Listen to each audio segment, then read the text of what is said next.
love our gadgets, and obviously technology can help us do a lot of things. But when it comes right down to actually being the person you want to be, living the life that you want to live, I'm not sure they've invented a gadget for that just yet. Sometimes it's a do-it-yourself project. And Erica Spiegelman joins us here this morning, author, counselor, and speaker on this topic. Yeah.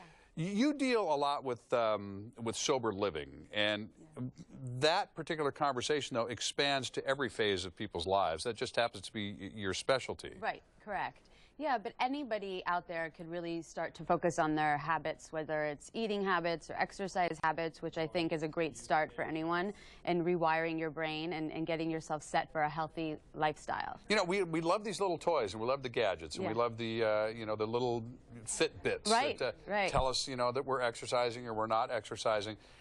I'm not sure that that kind of, though, mindless reliance on technology is really healthy in the long run. Right, it's not as sustainable. That's why what I speak about in my book, Rewired, is more about creating healthy pathways in our brains.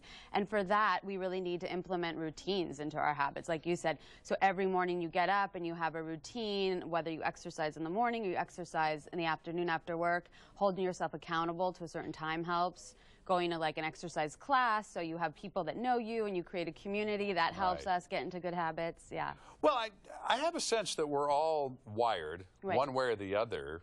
It either happens or we do it deliberately. Right. So how do you start to do it deliberately?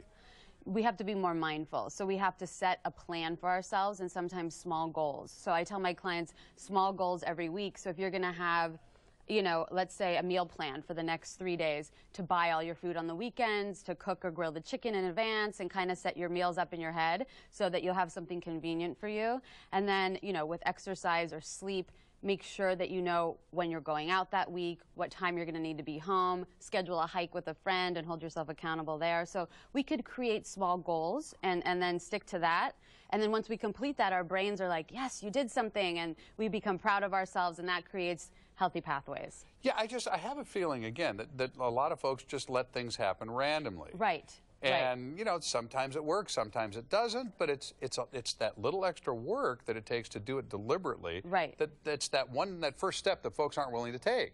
Exactly. Or they're not aware that that's all that's necessary in order to really make the change. Right, exactly. So to be more deliberate is the key in really creating healthier habits and a healthier lifestyle. If we let things just fly, oh, I'll do it when I feel like it, we wind up procrastinating. And then we procrastinate the bills and the exercise and the meeting with people, and then all of a sudden, before we know it, we're anxious, we're stressed, and then we feel like, oh, forget it, I just won't do it anyway. So it's really important, like you said, to be deliberate with your routine, a schedule, setting goals every single week.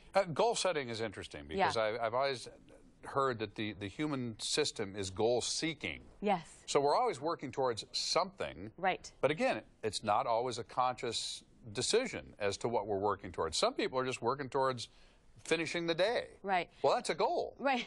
That is a goal. Making your bed's a goal and taking a shower is a goal. But what's really important is if people really want to step up to this, you know, in their lives, becoming more healthy, they should write some things down. So I really tell people to keep a journal, write down in the morning, you know, what you ate maybe, or what the plan is for your exercise plan for the week. It doesn't have to be so specific, but even thinking about what you're grateful for every morning and becoming more mindful in your life day to day. I have a home, I have a family, I have a job, really helps you become more deliberate in your routine. You know, I've heard mixed thoughts about setting timetables for goals. Yeah. Are you a proponent of setting a date certain that I'm going to do this by this date? Because, again, that seems to set us up for failure if we don't get there quite as fast as we thought. Right. But, I mean, I'm anxious to hear how you feel about that, because I'm not quite sure which way to go. It's a great question. That's why I tell people 1 or 2 goals a week. That's it. So if we have a list of 10 things to do, you're right, we set ourselves up for failure because it's overwhelming. There's too much to do in a week. Between like a family and jobs and taking care of your health, to have 10 things to do on top of that is crazy. Right. So really setting small goals and saying, by the end of the week, I'm going to do this. I'm going to, you know, make a doctor's appointment. I'm going to exercise at least twice a week, and that's it.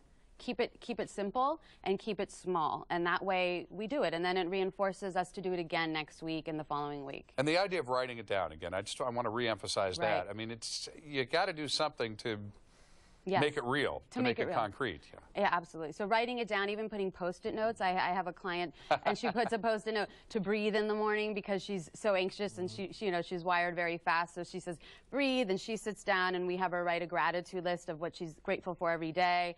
And, you know, and it's just nice for her to see and be mindful of. Let's talk about gratitude. Touch on that just before we have to go, because we talk about that a lot around here in the mornings. We have a nice little circle of people in the morning that have really made a conscious effort to say we need to be grateful. Right. Gratitude is it's the most enlightening thing we can do, because it keeps us really present in our lives. We don't think about tomorrow, and we don't really think about yesterday. So to be present in the day and really focus on internally what you're grateful for. You know, your body working, the love that you have in your life, the blessings you've had, whatever they may be. And the fact is that we've all overcome a lot, and to be grateful for the things we've overcome, and that allows us to, again, have challenges, evolve, and grow moving forward. It's very important. Fantastic. Okay, the book is Rewired, and it comes out when? April 28th. So April 20th. Can we pre-order? We could pre-order Rewired. It's on Amazon right now. Anybody could go on, and I would love for people to leave their reviews, or, you know, whatever that is. I'm happy to. Rewired. Erica Spiegelman. Pre-order the book now so that it's you know, on your doorstep as soon as it comes out. Yes, and great to talk to you. Thank you so much for having me. And we're grateful you came in. Thank you. I'm grateful for you too. Okay.